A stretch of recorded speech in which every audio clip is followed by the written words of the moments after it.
Japan is known for a lot of things: technology, sushi, baffling reality television shows, but one automotive thing that is uniquely Japanese is K-cars. And no, I'm not talking about 80s Chryslers. A K-car is a Japanese small city car. It's subject to a set of government restrictions upon size, weight, horsepower, that sort of thing, in order to get a significant tax break that makes owning one in the city a bit more feasible than, you know, a real car. This is one such K-car. It is a 1992 all-wheel drive, mid-engined, manual transmission, Honda Acty. I didn't mean to do that. Good thing the net was there to break my fall. The interesting thing about Japanese K-cars that makes them pretty unique is that due to the restrictions placed upon them, they're all very, very similar. When this came out in the 90s, the restrictions on K-cars were a maximum length of 10.8 feet, a max width of 4.6 feet, a max height of 6.6 feet, maximum engine displacement of 660 cc, and a max power of 63 horsepower.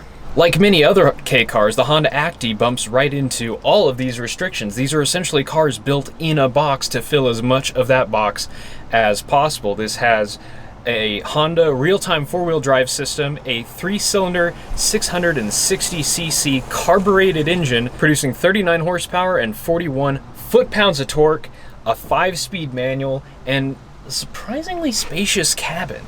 Now, there's a lot of weird things about this Acty, but the weirdest thing is probably the way that it looks. This is a cab-over design, so where you sit is actually in front of the front axle, and then since it is mid-engine, it has a very high load bed, which is pretty interesting for such a small truck, though still far, far lower than the head height beds of modern trucks. When I say mid-engine, I don't mean that on a technicality. The engine lives right here in front of the rear axle. It's essentially the same as a front-wheel drive powertrain, just in the back. The engine sits longitudinally with a manual transaxle, CV shafts to the back wheels, and then a drive shaft shooting up to the front axle. Oh, look out, boys. We got a heavy-duty battery for this heavy-duty truck. And under here, we can see a heat shield and also the front drive shaft, which is shockingly beefy for a car with just 40 horsepower on tap. You can sort of see the fuel lines and the exhaust manifold there for the engine. It is a bit more visible from this side. You can see the transmission output from the differential heading up towards the front. There's the CV shaft up there, one of the motor mounts. It's all quite compact. And look at these tiny little tires. 12 inches, 12-inch wheels, little bitty tires. This little access hatch is pretty much what you get for a hood. I have no idea how you check fluids. It's in there somewhere. The owner doesn't know either. I stand corrected. We found the dipstick. It is right there. Yep, it's got oil on it.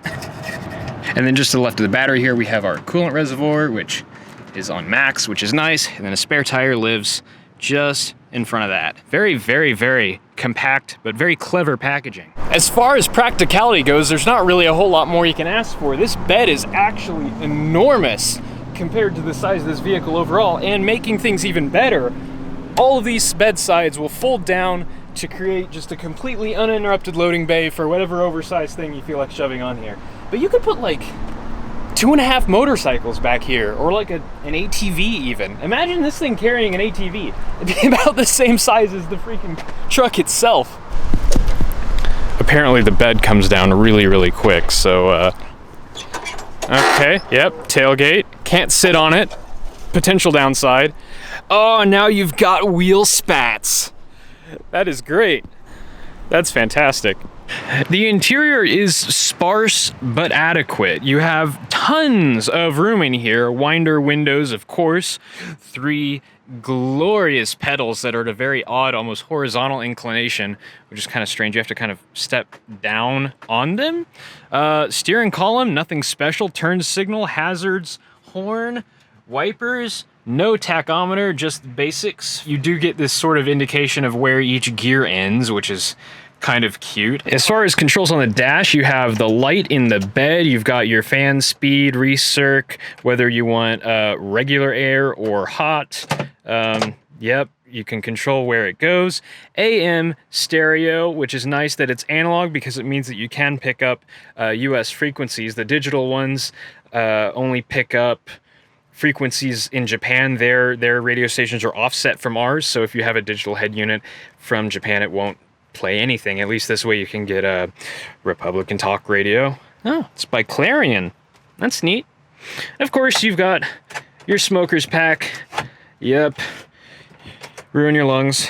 The shifter is one of these absolutely delightful accordion affairs, and actually the throws and such aren't that bad. I mean, they're pretty traditionally truckish, but not terrible and not super notchy. It's smooth.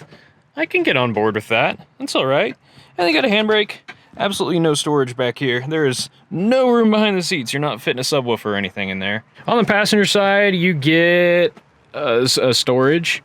That is a storage, and that is a storage, but with a lid this time. And then, of course, there's all of this up here for all of your order documents and papers and that sort of thing. There is no headliner, just plastic. There is and dome light, and these hilarious headrests that actually bolt to the car above and below the rear window. Yeah, that's one way to do it. I suppose they're removable if you want better visibility, so that's kind of nice. Tons and tons of Japanese writing on the visor here. You don't get a mirror. Looking at yourself is overrated anyway. We should all stop being so self-centered. Good job. The mirror doesn't do much either. It just reflects things. Hello. The cab forward design of the Honda Acty lends itself to some very strange ergonomics, one of which is that you have to step around the wheel well to get into the truck. You have to kick your feet out in front. You can't just kind of step in. You gotta sort of slide your way in here. It's very, very strange.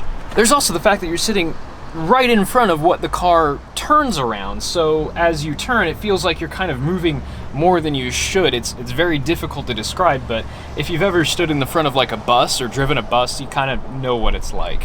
I was just told about this. There's a little fresh air lever for fresh air. That's pretty neat. And in this wheel well, we have the Japanese road flare. This one still unused. I don't know which end explodes. I'm not sure which one to point at my face. Yeah, that doesn't clarify a whole lot for me. So the weirdest part of this, by far, is being right-hand drive in the US, and I've never driven anything right-hand drive before, especially right-hand drive with a stick. Okay, I'm driving and the belt's on my right. That's weird. Everything's weird. These pedals are... Is the clutch even there? Oh my gosh. Okay. 3 cylinders, about to roar to life. 92,000 kilometers. That's a significant amount. This was a very well-loved truck. That's all. Wow, it just goes. Okay. All right, so a gentle stroke of your passenger's thigh and into first. Oh, yep, that helps too. That. Okay. Oh my gosh. Is that second? No, that's neutral. There's second. Yeah, it's a long throw. There we go. Being in front of the rotation point is excessively weird, and we look amazing in the reflection of that window up there. Look at us go. Hey, I remembered where the turn signals are. Ah, stoplight. Oh no! Oh no! I'm in neutral. Okay, here we go. Oh, we're going. I wish there was more stuff like this in the US. This is fantastic.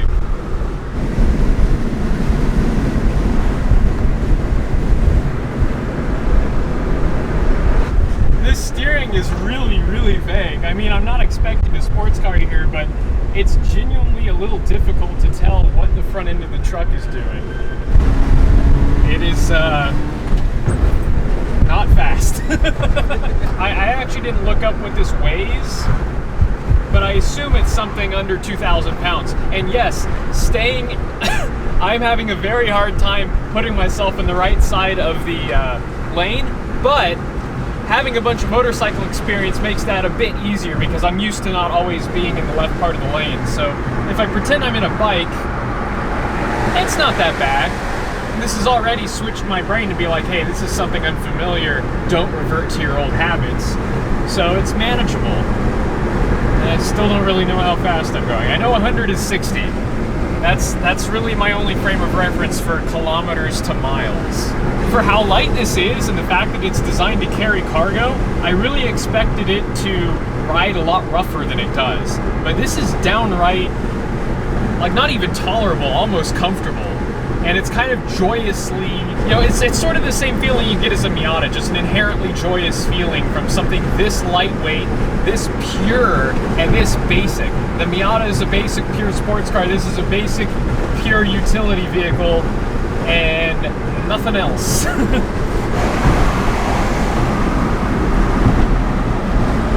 It is a big golf cart, and it's just as fun as you think a big golf cart on the street would be.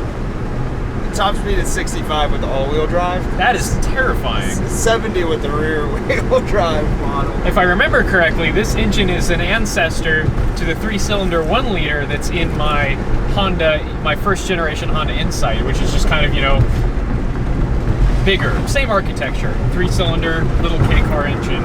Okay, how's the handling? This is like the one curve. Lean like a motorcycle. Lean like a motorcycle. Oh, it doesn't feel good. Nothing about this. I'm not even going fast. I'm going the same speed as like that guy in his Chrysler 200, and that felt really, really, really sketchy. Hey man, how's it going? How you doing, bud?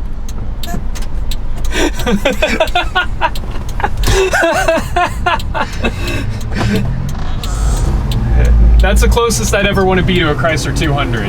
Wait, here we go, left turn. Huh. Oh, we're shifting, we're turning, we're through 3 gears before we're even through the intersection. It's really unnerving being the crumple zone of the car. But all of these near-death experiences have me a bit hungry. I think it's time for some chicken nuggets.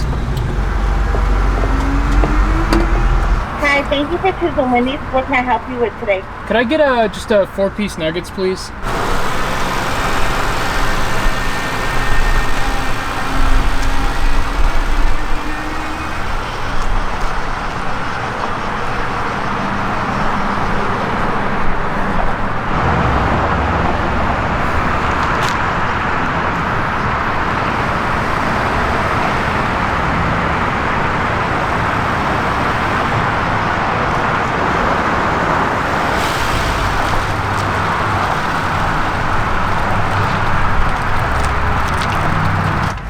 She could not have cared less.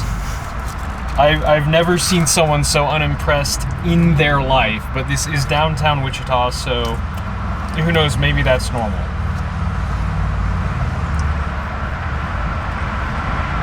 Sitting here doing stop and go stuff in downtown Wichita, it's pretty easy to see why these are so ideal. The lightweight clutch, the easy maneuverability. This is really just such an ideal city car. I wish we got more stuff like this. I mean, the closest thing we got domestically is the Smart Car by Mercedes, but I have never driven one of those. If you have one in Wichita and you'd like me to drive it, leave a message, because I'd absolutely love to drive a Smart Car, especially a stick one. Though the automated manual has its own appeal because it's weird and broken all the time. Unfortunately, traffic is overtaking me.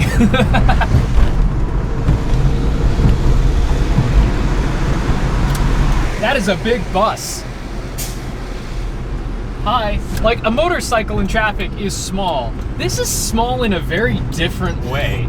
And it's not super confidence inspiring, but much like other dangerous activities, it's very, very thrilling.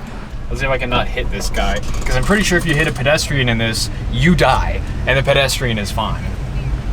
Okay, so let's just kind of mosey on up in here. Yep. And away we go.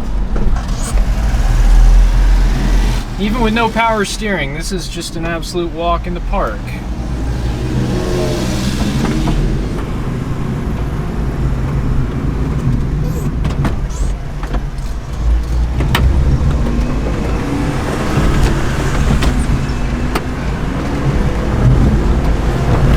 It feels like one of those gravity roller coasters that kind of gets off to a really slow start, but then just kind of builds up in intensity.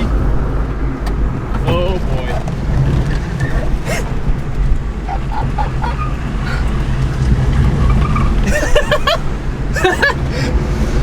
Yeah!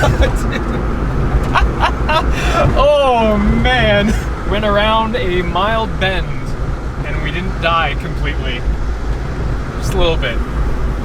So that's it. That's the Honda Acty. That's the first right-hand drive car and the first K car that I've ever driven. It's slow, it's unsafe, it's not particularly luxurious or comfortable, but it is absolutely fantastic. And if you have the means, I definitely suggest driving one of these or buying one, because there is not a better city commuter on the market. I mean, that's not really on the market, but you know. Thanks for watching.